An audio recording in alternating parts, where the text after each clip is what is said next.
Hello, everyone. Welcome to our weekly discussion series that's hosted by the Chaldean Cultural Center in collaboration with U of M Detroit Center, Unique Voices in Films, and CMN TV. I'm your host, Riam Nemu, and my guest today is Zaynab Al-Yassiri. Hi, Hi. Zaynab. Hi, thank you so much for having me. Well, I'm so glad we met. So we're both part of a group that's called the Iraqi Diaspora Creatives, and which is it's an international group. And as authors, I think that's probably also we made a connection there. But I'm going to share your bio, which is you're the author of Lunchbox Wisdom, an encouraging book for young children that tells the story of Ali's first day of kindergarten. So Zainab was born in Iraq, half Arab, half Kurdish, and left young to grow up in Canada. She currently resides in Michigan. Yes. So that's where I am.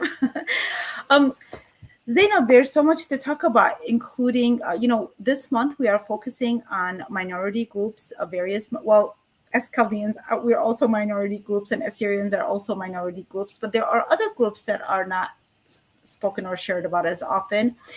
So I'd like to hear about your childhood, where you were born, and how was it growing up as a half Arab, half Kurdish? Sure. So I was born in Baghdad, Iraq. We left very young in the early 90s because of the wars. And I grew up in a town called Windsor, Ontario, Canada. It's right across the pond from Michigan. And it was really nice growing up there because it was very multicultural. It was something that I was really happy I got to experience at such a young age, from kindergarten up, all different types of cultures in my classroom. And it was something that I don't think every part of the world gets to experience. So I'm really grateful to my parents, first of all, for their courage and their bravery, as we discussed a little earlier here, and leaving for a better life and opportunities in Canada. Canada is an absolutely beautiful country. And obviously Iraq lives in my blood, so I'm proud to be Iraqi. I'm proud of my Canadian background, and I now reside in Michigan. And so now I'm a proud American too. So a citizen of the world. So, what would you say? What are your memories of? Do you have? I know you were young when you left Iraq, but do you have? What are your memories from that region? So one of the happiest memories I had, and it's something that my parents still talk about till this day, is before we left Iraq, we did a family trip up north to Mosul. And I still remember everyone, how friendly they were, even at a young age. And it was a mix of people. It was Arabs, it was Kurds, it was Chaldeans, and it was just a beautiful thing to experience at the time. I really hope I get to go back and experience it again, because it's something that, like I said, it lives in my mind. That's the vision of Iraq that I have in my head. And it's something that my parents still talk about till this day, how friendly everyone was, the food and how great it was, and just a lovely experience. That's funny. I visited. I left Iraq in 1979. We arrived in the United States in 1981, and when I went back 20 years later, so I was there for 3 weeks in Iraq, but 4 of those days were spent in Mosul. And that was such a memorable experience for me, Yes. because the area, all the mountains, and the people, the lifestyle that was there. So I remember those 4 days out of that 3 week trip was like my biggest highlight. Um, so, in regards to, tell us about your Kurdish identity and community. Sure. So I don't know, what it is in Iraq in comparison to how it is here, or is it mostly what is the Kurdish community here in the United States that you're aware of? So my mom is Kurdish in my family, and I'm very proud of both my Iraqi Arab side and my Iraqi Kurdish side. My heritage is very important to me, and also even my grandmothers on both sides, they're Turkmani. They have Turkmani roots, so it's a beautiful mix of like all these different ethnicities found in Iraq. And a nice memory I have of my Kurdish heritage growing up was celebrating Nowruz.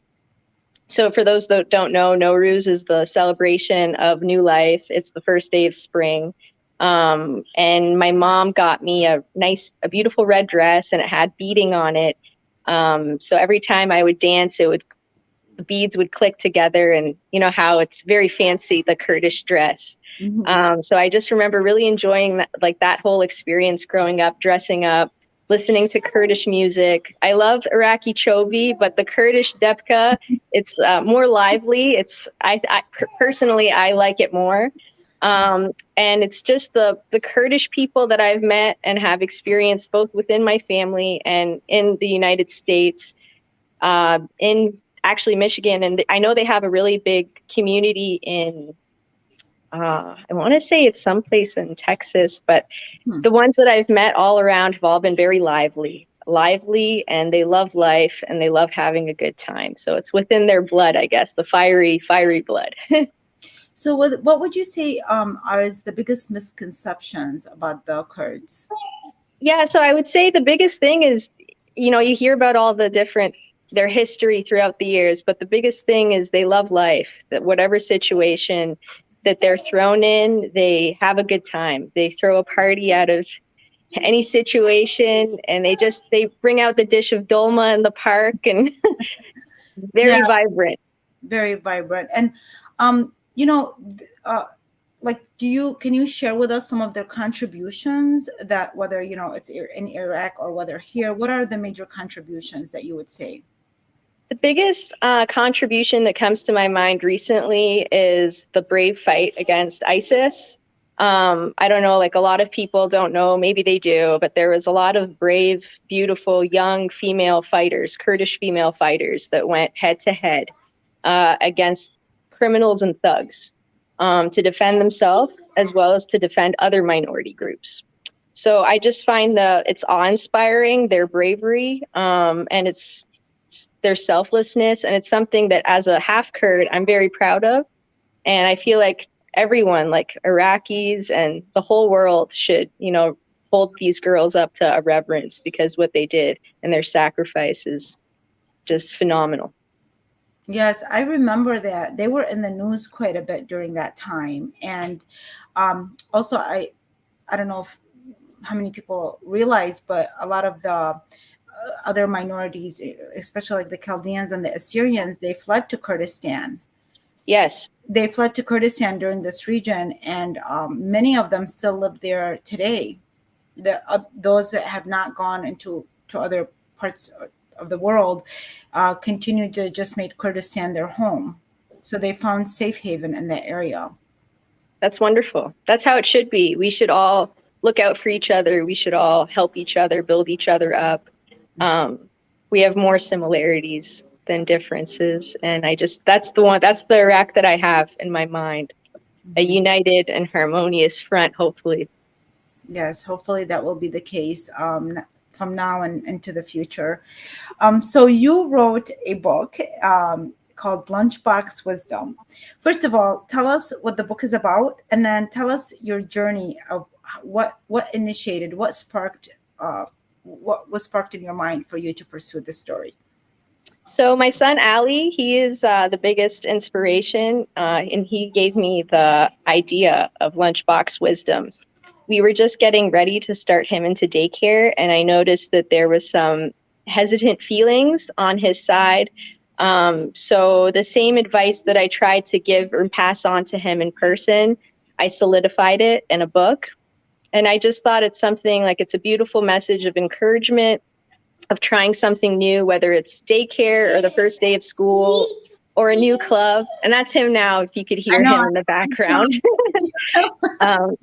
So it's just a timeless message of encouragement and kindness. And it's just something I hope he looks back on in the future with love in his heart, and maybe he could read it on to his own kids, and also to any other readers that, you know, get a chance to read my book. That message, something that I'm really proud to share with the whole world. So is there, I think we noted somewhere are you planning to do a series on this book? I'm not, this is a standalone book, but I do have ideas in my head of future books that I would like to do. I actually, by trade, I'm an environmental engineer. This whole children's book author thing came up because of COVID, and I just had the inspiration in my mind from my son. It was very organic, but just the whole process from start to finish of the brainstorming, getting the book together, getting the illustrations, and just getting it out there, I absolutely fell in love with the whole process. So with that being said, I do have a couple ideas in my mind of other children's books that I would love to get out there because it was fun. The whole experience was a lot of fun. Well, I was going to ask you about your latest project. So are you already involved in something, or is that just something in the future? Well, I have an idea for a book. It's actually something coming back to my cultural heritage. I find that there's a lack of books out there in regards to the beauty of Iraq. And there's a lot of Iraqi children in diaspora that I know I certainly would have loved a book like that growing up. So it's something that I want to highlight the beauty of Iraq in terms of our heritage, in terms of our diversity, in terms of our different ethnicities and religious groups. And it's just something I think when the right opportunity presents itself, I would absolutely love to highlight that message of togetherness and the beauty of our united front. So Zainab, I'm really curious because, I've written all genres, including, poetry, nonfiction, fiction, creative nonfiction. I'm curious, what do you think, what genre is going to be this particular book? Are you interested to go outside of the children's books, or do you think you'll ever write something like a memoir or nonfiction when it comes especially to material regarding Iraq? Or fiction, right? Regardless, yeah. I think I really enjoy with the power of children's books. You could just make a simple message that resonates with the young and the old.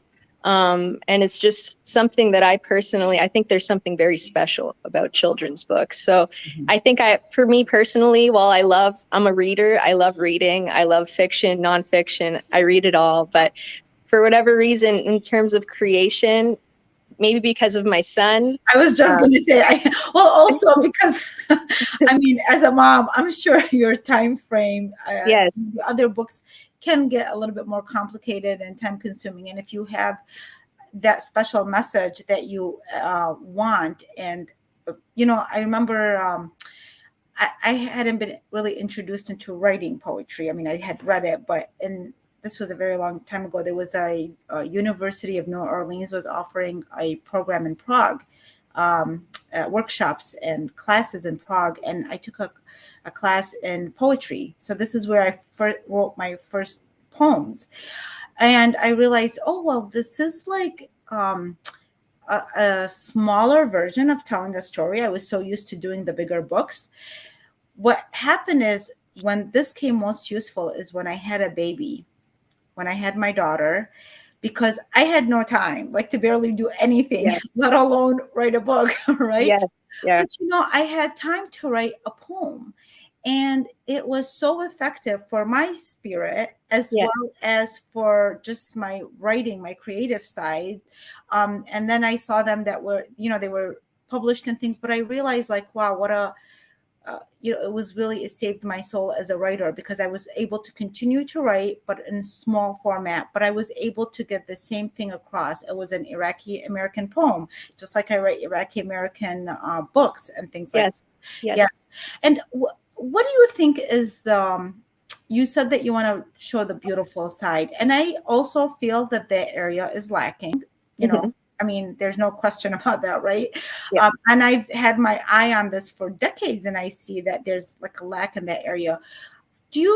What do you think is behind that, I mean, do we tend to maybe as a culture kind of focus? I too try to write not necessarily just on the beautiful side, but I try to write more realistic reality of that region, which has Hmm. a beautiful side. It's just Yeah. gets always chopped up, right? It gets Yes. that's the part that always gets edited out of the story. So I Yeah. incorporate the reality of it is got is good, but it's also got it's good as well as it's bad, and not just one or the other. That's right. But what do you think is, what might be attributed to the lack of that side of storytelling with regards to Iraq in particular, which I also find in general in the Arab world, unfortunately. That's a great question. And it's something I always, between myself, I always think about, especially growing up. I always kind of was like, why is there always a lack in this regard? And I think it's because, unfortunately, I could only speak to Iraq.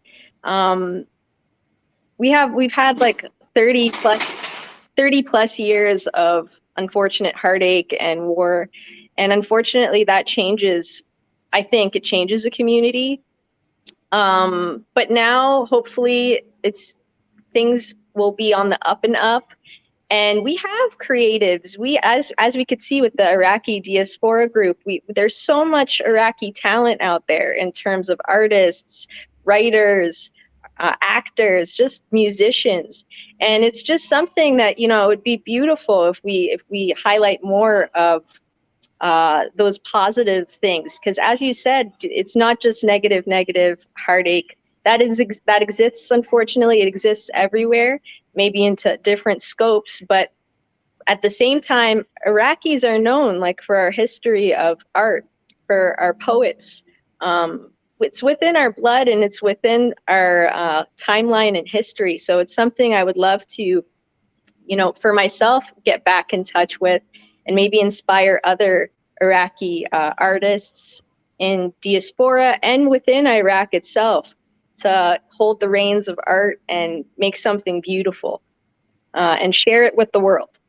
Yeah, that's always a good start. Hajar, she's the founder of the Iraqi Diaspora Group, which is on Facebook and Instagram, I believe. I'm Yes. mostly on Facebook. Um, so people like herself who creates that kind of community, it's a great start because, as we had mentioned earlier, we have connected with many people. I've interviewed on this platform a filmmaker of Iraqi origin that's from England, from different parts of the world. And so it's nice to see their work, be inspired by their work, perhaps even collaborate with them somehow. There's so much opportunity out there. And I think women such as yourself, it's a matter of acting upon it. Yes. So you obviously have a very busy schedule, but you have put put something out there that's very beautiful for people to share Thank with you. people. It's like you're planting this wonderful, wonderful seed. Yes. Thank you. Thank Yes. you very much. And how did you create? Now, let's talk a little bit about the artistic work, because again, for anybody, well, regardless of your background, this is always an area that sometimes people have a hard time finding time for. Mhm. They'll have, even whether they're mothers or not, even men, they have a lot of work to do. What advice would you give people that are trying to create something, a book or whatever, even a film, anything, how to find that time, to make that time in order to start the project, to stay on top of the project, to commit to it, and to complete it? I think I found a lot of writers, that's where it's the completion process that it falls short. It's like it's always fun to start a book, right? And then maybe you get halfway and that's kind of where the hurdles begin, but then how to complete it? What advice would you give people? Right. I would say the biggest thing is to not get overwhelmed and take it one step at a time. Don't think right away like I need to get it done within this time frame. For me personally, what I did at the time, I was, a new mom, and I was pretty busy. It was during COVID. So it was just a matter of me finding the time, even if it was 10 minutes every day, where I could just, focus, give my full attention and focus to the creative aspect of what I was my goals of what I was trying to do. So some days I spent 10 minutes, some days I spent half an hour, and then, those minutes add up. And it's just that for me, the whole process took over a year. But like I said, it was little chunks of time that added up to something wonderful. So just my biggest advice is to not get overwhelmed and take it one step at a time. That's excellent advice. I think oftentimes people underestimate the value of those short, um, well, even for me, like I thought like, well, writing a poem didn't seem like, it's got to be with the length, but writing that short poem was so effective and important for my spirit. But this all happened like you after my first book came out before I was married, and I used to be able to like put all these hours into it, and it just seemed like an easier process. Yeah, and once I had my daughter and had all these other responsibilities, I found that I can't afford to sit hours at a time. It has That's to right. be caught up in different times, and like you said, there were days that I just couldn't even focus on anything. But it does grow over time. It's like one word at a time. Yes. Then you can get a poem or a book or Yes. an essay, an article, whatever it is that you are trying to do, a blog post, anything that you are putting together. So you obviously, since you already have a couple of books in mind, there's no issues for you with writer's block or anything like that. No, writer's block exists. Even when I have a nice thought or a nice thought process, when I put it down to paper, sometimes it doesn't come across the way I imagined it to be in my mind. So it's something that exists, I think, regardless. But like I said, I try to take it one step at a time, and I want to put something out there that's quality. So there's no rush, making sure like everything comes out the way that I think is nice. And my biggest, I guess, critic at home would be my boy. So if I read it to him and he's engaged and interested, then I know I'm on the right track. Are you going to try to get this book in schools? I have reached out to different schools and I've reached out to different libraries. So it's in the works, Yeah. especially because it deals with school, it deals with back to school, and it has a nice message of kindness, which I think is vital now and forever. Yes, that is very important. You said that you left Iraq when you were a child. I'm wondering, did you ever get the chance to visit since then, or have you visited Iraq at all, or do you have family? Is there any kind of connection that remains? Unfortunately, like I said, I left because of the early 90s with all the wars, and all my family, I would say not all, but a majority of my family from both sides have also emigrated out of Iraq all over the world. But Iraq lives within me. It's something that I am very proud of. I'm proud of my heritage. I would love to go back one day and visit from the north all the way to the south. Yeah, there's like an enormous history in the South. I feel the same way too. I want to visit the South. That's one area when I went in 2000. I didn't visit that region, and I wasn't as into the historical aspect of it. And now the more interested I am in that, I kind of get to see all these archaeologists, the beautiful things that they're doing in the southern part of Iraq, Yes, in Ur and such places. So I get to see them online, but one of these days I'll get to see them in person as well. yeah, absolutely, absolutely, yeah. So to answer your question, I'd love to go back and visit. Maybe when my boy's a little older, we could go together. Yes, that would be wonderful. And so any like parting thoughts with regards, whether it's regarding your work or like what I'm interested to see is what part of your book, where do you think part of your heritage, what part of that do you feel came across into your book? Because you've mentioned a couple of times the message in the book. What do you think your background contributes to that? Well, I guess one of the things that I would say the biggest influence, it kind of comes back to my heritage. It's my father. He's my biggest influence and inspiration. He's one of the kindest, most hardworking people I've ever known. He's like a true gentleman, heart of gold. And one thing that he always instilled in me, growing up, first day of school, was to be courageous and strong.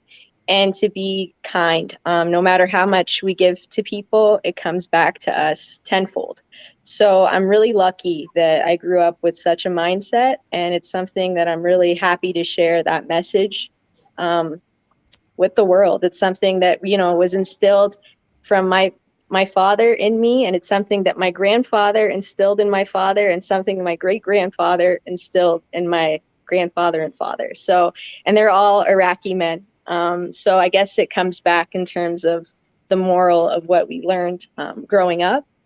And with future projects, like I said, I would love to highlight the beauty of Iraq and just showcase the beauty that we have in a children's book form. It's something that I think it's lacking, and it's something I think we'll do very well. So that is my biggest goal in the future. And then also with parting thoughts, I just really just want to thank you so much for having me. It was such a pleasure, like, talking to you here. And my book, Lunchbox Wisdom, it's a great option for anyone listening in that has a kiddo or a small child in their life that's going to go back to school. It has a beautiful message of encouragement and, like I said, kindness. And it could be purchased everywhere on Amazon, Barnes & Noble, Walmart. And for any Canadians viewing in or tuning in, also an Indigo, which is my favorite bookstore growing up. So thank you so much. Where can people find you, Zaynab? They could find me. I have an Instagram page. It is spelled Zays, Z-A-Y-S, Children's Stories _. So at Zays Children's Stories _. Or they could search me by name, Zaynab Al-Yassiri. My name is highlighted in that box there. Well, thank you so much. I enjoyed. You're a lot younger than me, as I had mentioned earlier, but there's so many similarities, including our fathers and our grandparents and what they instilled in us and the confidence that they instilled. And all this, just you being yourself, is such a great message. Yes. Such great inspiration. I think I like that at the end, you didn't leave the men out, because sometimes while we are highlighting the women, because that doesn't happen as often. But there are a lot of, for the most part, there are wonderful, wonderful men supporting these women that Absolutely. we don't want to leave out from our stories or from our lives or anything else. So thank you so much, Zaynab, and thank you everybody for watching. Have a wonderful day. Thank you. Thank you. Bye-bye. Bye-bye.